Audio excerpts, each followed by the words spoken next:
Hey guys, and welcome back to Film Excitement. How are you doing? I hope you're having a great day. In today's video, we're gonna be talking about the worst restaurants and kitchen nightmares. But before we begin with today's topic, make sure to like this video, subscribe to our channel, and turn on the notifications so you don't miss any of our upcoming videos. Without further ado, let's get right into the video.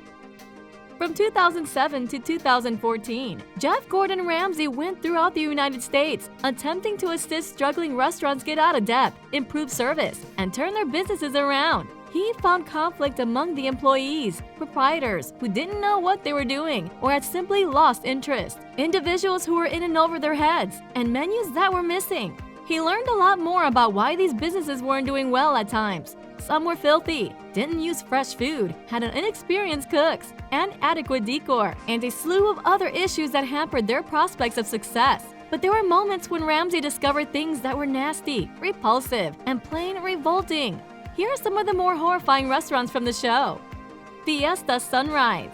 Ramsay caught a server taking leftover chips from a guest's plate and placing them back into a drawer to be reserved to someone else at this West Nyack, New York restaurant, which was rifled with rotten food at every turn, along with slimy, rotten, stinky fish and bad meat soaked in his own blood. The restaurant served chicken that was so rancid that Ramsay gagged when he saw and smelled it. To make matters worse, he discovered cockroaches all over the kitchen. The restaurant closed before the second season's episode even aired, reportedly due to unpaid back taxes.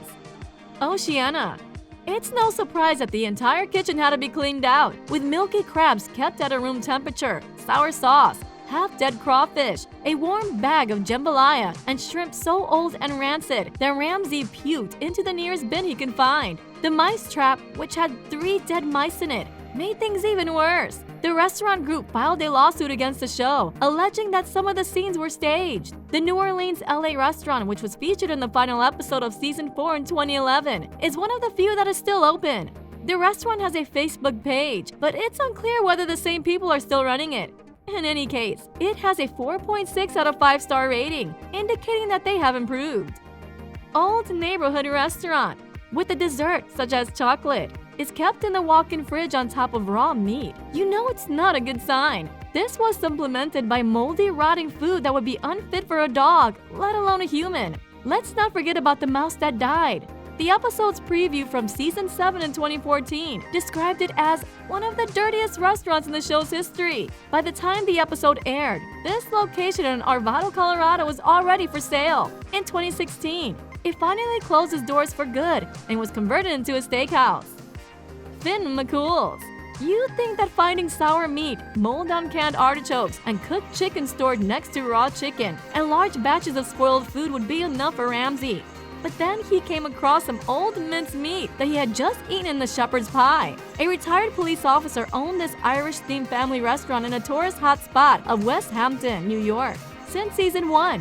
After Ramsay left, reviews began to improve, but the restaurant was sold in 2009 and eventually closed in 2012. Mamaritas.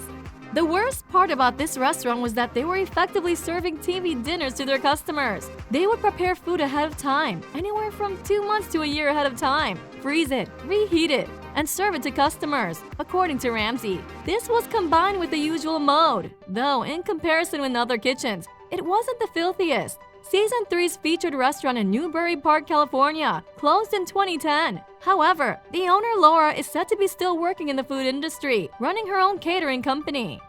Amy's Baking Company.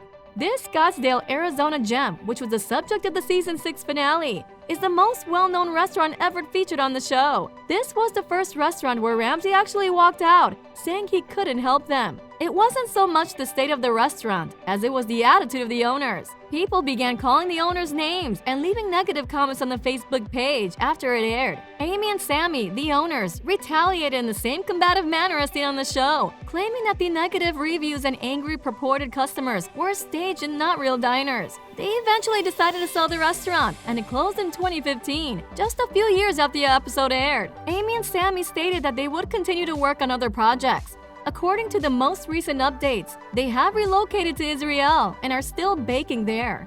That is all we have for y'all today. Thank you guys for watching. If you have any questions, make sure to ask them in the comments down below, and I'd love to help you. Also, if you guys enjoyed the video, then be sure to drop a like, subscribe to the channel if you haven't already, for more content like this, and much more. We will see you guys next time. Take care until then. Goodbye, everyone.